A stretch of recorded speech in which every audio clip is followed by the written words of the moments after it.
wa thamaniyata ayyam,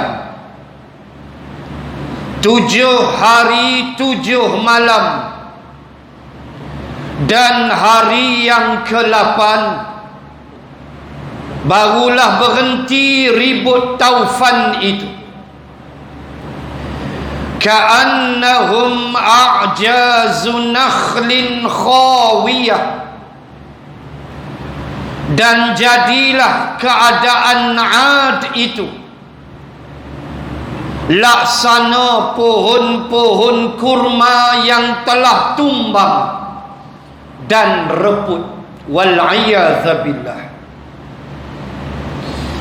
Malam ni kita sambung Rasul yang kelima,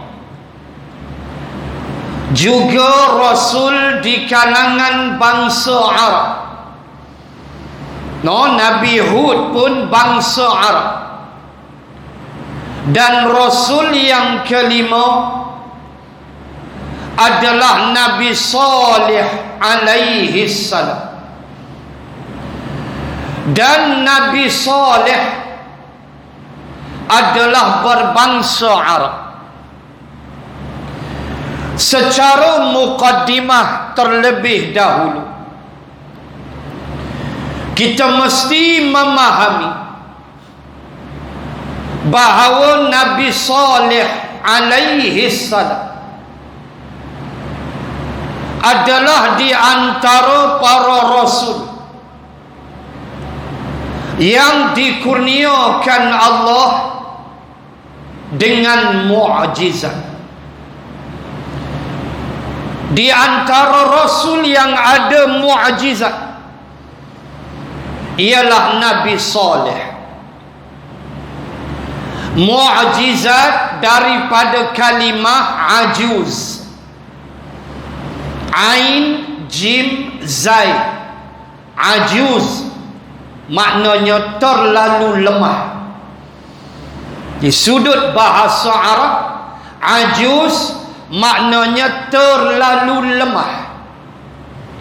Maka bila kata mukjizat, perkara yang terlalu lemah akal nak fikir, terima saja. Tak boleh akal nak fikir dah. Tongkat Nabi Musa jadi ular apa semua ni, ini mukjizat.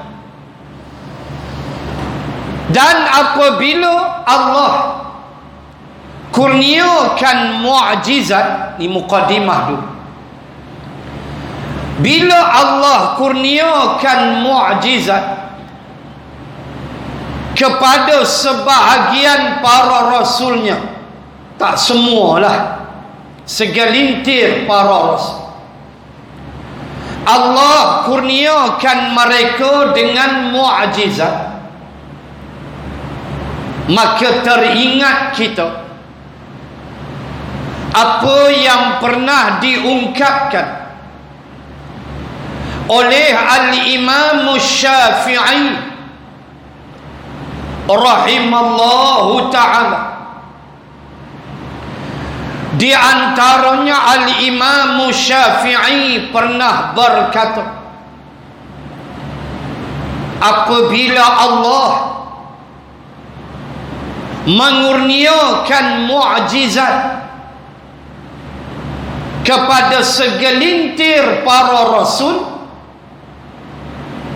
maka sudah semestinya mukjizat yang Allah kurniakan kepada Nabi Muhammad sallallahu alaihi wasallam tentulah lebih besar, tentulah lebih haibat daripada mukjizat rasul-rasul yang lain. Ini kata Al-Imam Syafi'i. Mari kita tengok contoh sebelum kita masuk kisah Nabi Saleh. Mari kita tengok contoh berdasarkan ucapan Al-Imam Syafi'i ini bahawa mukjizat Rasulullah lebih besar, lebih haibat daripada mukjizat rasul-rasul yang lain. Contoh pertama, tuan-tuan muslimin dan muslimat, buka suratul Baqarah ayat 60. Wa idhistasqa Musa liqaumihi faqul nadrib bi'asakal hajar fanfajarat minhu ithnata asyrata 'aina qad 'alima kullu unasim mashrabahum kulu washrabu min rizqillah wa la ta'thaw fil ardi mufsidin. Sadaqallahul azim. Ayat penuh, ayat 60 Al-Baqarah. Ni contoh pertama nak tengok. Allah kata ingatlah peristiwa. Wa idhistasqa, ada kalimah istasqa. Kita solat sunat istisqa. Solat sunat minta hujan. Solat sunat istisqa, makna nak air lah, hujan. Baik, Allah kata wa idhistasqa Musa liqaumihi. Allah kata ingat apabila Bani Israel minta air dengan Nabi Musa. Peristiwa ni berlaku, tuan-tuan kena baca pula surah lain namanya Al-Ma'idah. Panjanglah ayat dia, iaitu kisah ketika Allah Subhanahu wa ta'ala menyesatkan Bani Israel 40 sanah, selama 40 tahun. Ni baca dalam Al-Ma'idah ayat 30 lebih. Bagaimana Allah sesatkan Bani Israel 40 sanah, selama 40 tahun di semenanjung Sinai, di sebuah padang pasir namanya Tih. Padang pasir Tih di semenanjung Sinai. Kenapa Allah sesatkan mereka? Bukan 4 hari, bukan 40 hari, bukan 40 bulan, 40 sanah, 40 tahun, tuan-tuan. Quran tu Al-Ma'idah. Kenapa? Sebab Bani Israel enggan berjihad.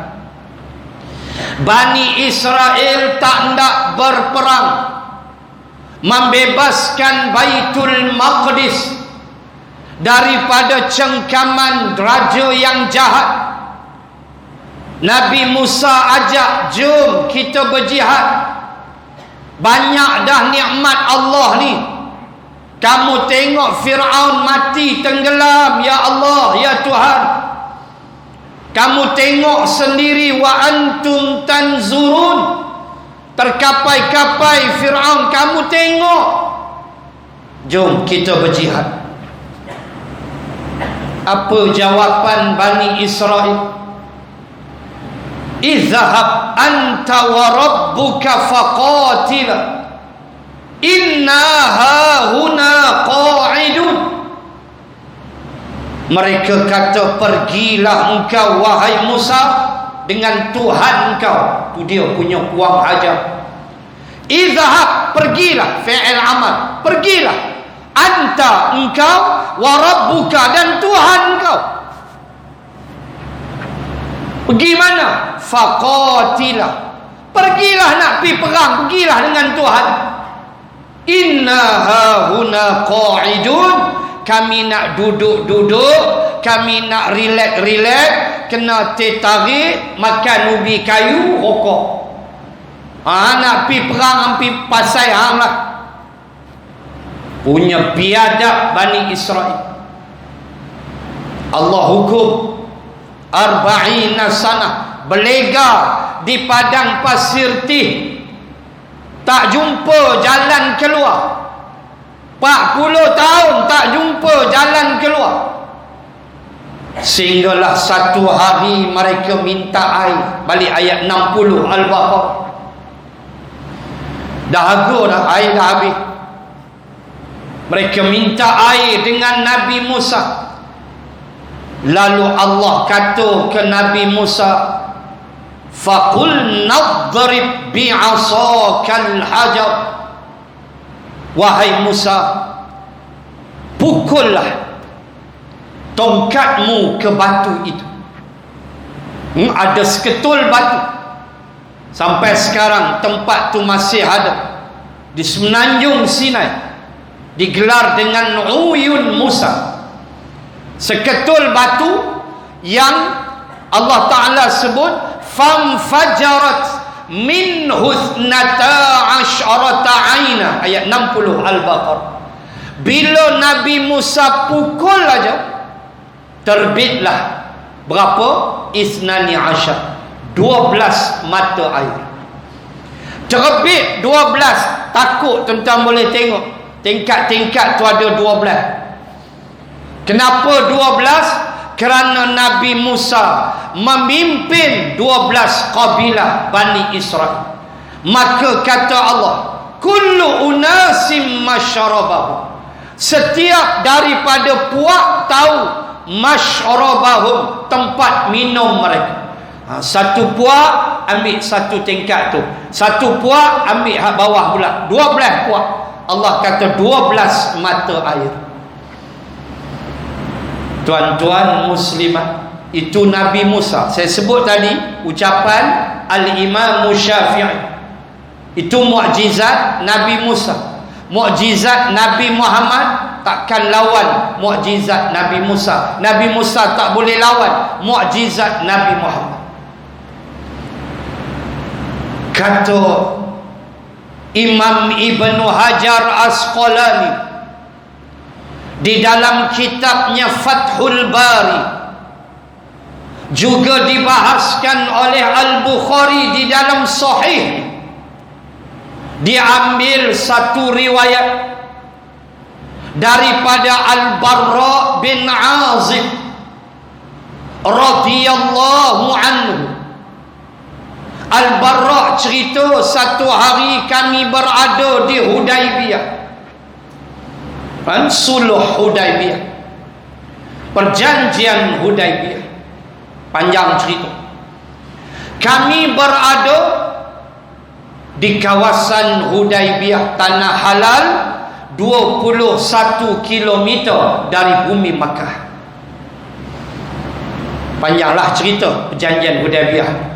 Ini cerita Nabi, kehebatan mukjizat Nabi.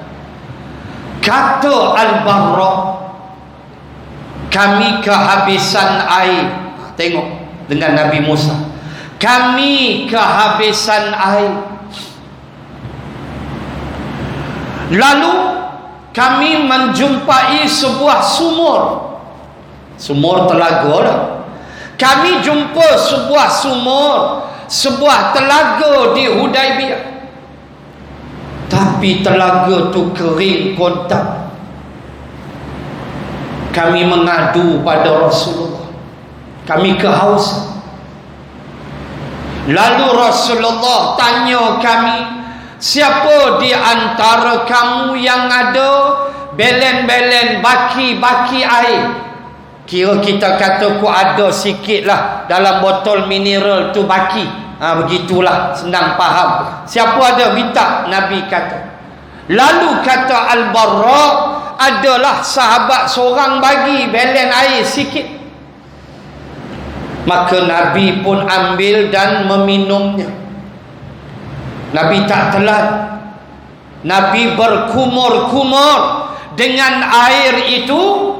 Kemudian Nabi muntahkan semula, Nabi ludah di dalam telaga yang kering kontang itu. Kata Al-Barra, melimpah air biiznillah, dan kami minum dengan sepuas-puasnya, termasuk binatang tunggangan kami.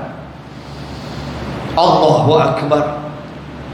Ni kata Imam Syafi'i. Nabi Musa, kaum dia nak air, ambil tongkat, ketuk batu 60 Al-Baqarah. Rasulullah ludah ya, kumur-kumur muntah, ludah balik dalam telaga, melimpah air.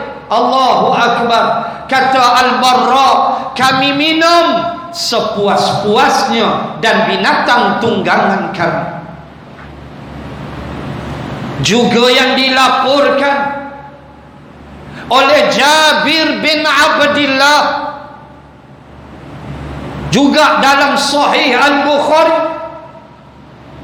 ketika kami ketiadaan air untuk berwudu,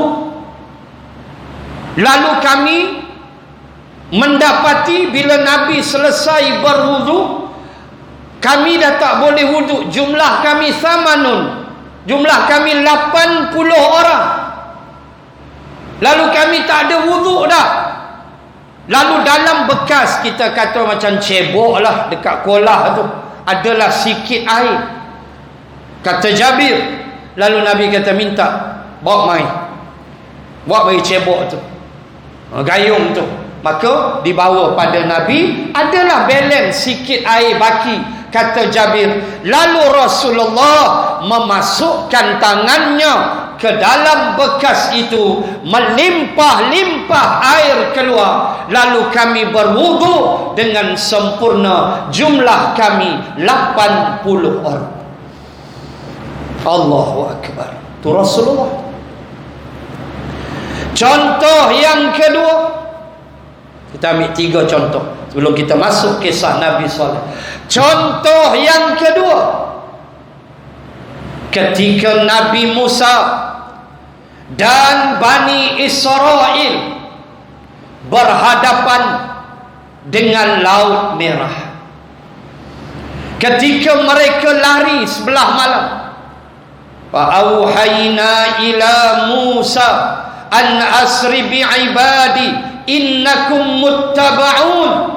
Dalam satu ayat Quran Allah kata, Musa bawa keluar, bawa lari Bani Israel. Dan riwayat menyebut mereka lari itu belah malam.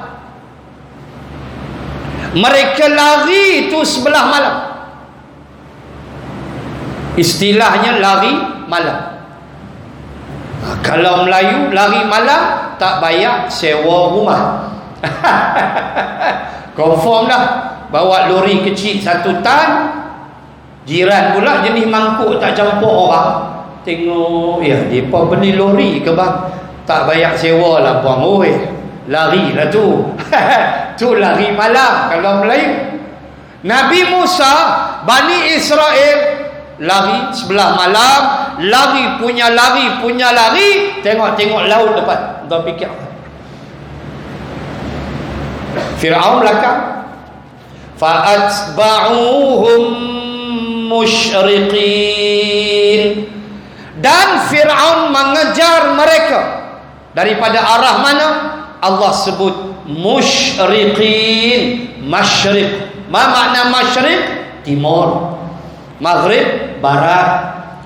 Allah sebut arah mana Fir'aun datang. Allah Ta'ala sebut Fir'aun datang mengejar Nabi Musa daripada arah timur. Fa'atba'uhum musyriqin. Allah Allahu Akbar. Ya Rabb, dikejar daripada arah timur. Musyriq, masyariq maknanya ialah timur. Kalau musyrik itu syirik. Batu 13, 11, 12, 13 hari-hari tasyriq, bukan tasyrik. Qaf bukan kaf. Hari-hari tasyriq. iaitu hari menjemur daging. Tasyrik, jemur daging di Mina, makan, hari makan. Bukan tasyrik. Tasyrik syirik. Sebut tu biar elok-elok. Hari-hari tasyrik. Baik. Bila Allah Ta'ala sebut Nabi Musa dikejar, fa'atba'uhum musyriqin, dari arah musyrik, dari arah masyariq, iaitu timur. Nabi Musa depan, sana timur, makna sana barat. Allahu Akbar. Tengok-tengok laut. Tuan tengok siapa yang hebat. Lalu Allah cerita, fa'auhayna ila Musa an idrib bi'asakal bahr. Lalu kami wahyukan kepada Musa, wahai Musa, pukullah tongkat itu, pukullah laut itu dengan tongkatmu. Famfalaqa, lalu Musa memukulnya, fakana kullu firqin kattawdil azim wa azlafna thammal akharin wa anjayna Musa wa man ma'ahu ajma'in. Allahu Akbar. Bila Nabi Musa pukul, apa jadi? Terbelahlah laut. Terbelahlah laut. Lalu kami selamatkan Musa dan kami tahan laut itu, kiri kanannya. Bayang ya, laut Allah belah, Allah kuat air laut, Allah belah. Kemudian Allah kata kiri kanannya kattaudil azim, laksana gunung-gunung yang tinggi. Boleh bayang? Laut Allah kuat 12 lorong, Allah belah jadi 12 lorong. Lepas tu Allah tahan air laut tu. Allah kata kattaudil azim, laksana gunung-gunung yang tinggi. Coba bayang saya.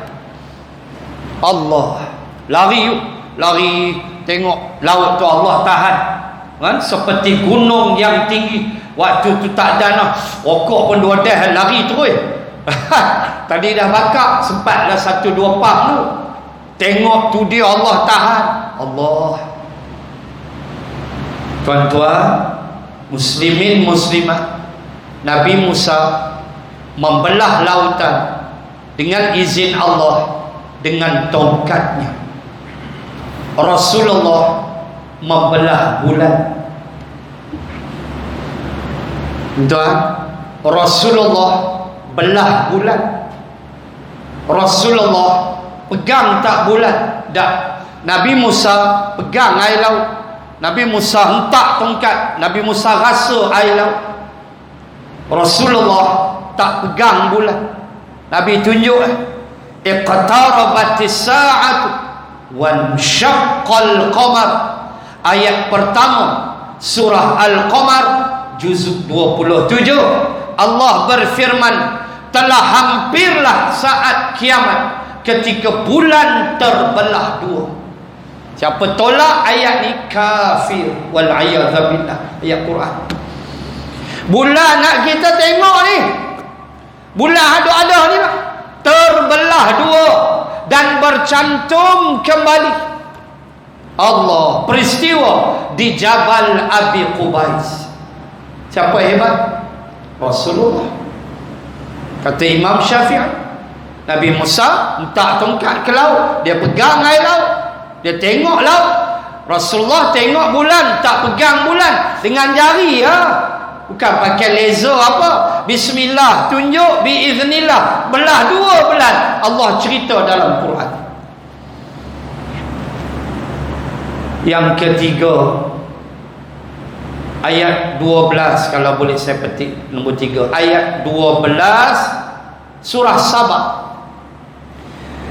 Wali Sulaiman ar-riha ghuduwuha syahrun wa rawahuha syahrun. Allah. Dan bagi Sulaiman, Nabi Sulaiman, antara Nabi yang juga dikurniakan mukjizat. Nanti sampai Nabi Sulaiman, kita akan sembang mukjizat dia secara terperinci. Ni baru Nabi soleh. Nabi Sulaiman ujung-ujung dah sikit. Kira dah lah pilihan raya umum. Sempat lah. Saya ingat 3 kali pilihan raya umum. Sempat lah. Tuan-tuan muslimin muslimat, bagaimana Nabi Sulaiman, ayat 12 surah Sabah, Allah kata Nabi Sulaiman, kami kurniakan pada dia satu perjalanan menggunakan angin. Perjalanan bagi orang biasa seperti kita syahrun, mengambil masa sebulan. Tetapi bagi Nabi Sulaiman hanyalah ghuduwuha, hanyalah satu petang. Kita sebulan. Nabi Sulaiman nak pergi tempat tu pukul 4 dia tolak, 4 suku dia sampai dah petang. Angin bawa. Kita sebulan baru sampai, lambat. Allah juga kata Allah, Nabi Sulaiman kalau dia nak pergi satu tempat tu sepagi ya, 7 pagi dia tolak, 7:05 dia sampai. Kita sebulan baru sampai. Riha, angin. Hebat dah, hebat. Hebat di tara mana? Takat tu je lah. Horizontal, mendata aja. Mendata aja, angin bawa dia. Tetapi Rasulullah horizontal and vertical, Isra dan Mi'raj. Allahu Akbar. Rasulullah mendata, kita panggil paksi X.